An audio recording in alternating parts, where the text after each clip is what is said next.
Sitaram Naik professor మాట్లాడితే ఏమంటాడంటే Telangana sympathy కోసం, దేశంలో సింపతి కోసం ఇవాళ ఎర్రకోట అనే గొప్ప కోటని ఇవాళ ఈ భారతదేశానికి మేము అందించినాం.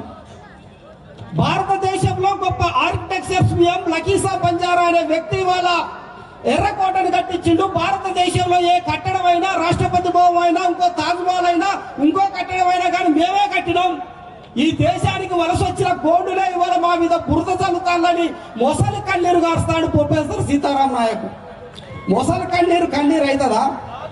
మొసలి కన్నీరు నిజమైన కన్నీరు అవుతుందా? ఇవాళ ఎర్రకోటను కట్టిన లకీసా బంజారా లేడు, నీ నాయకులు లేరు, నీ రాతోలు లేరు.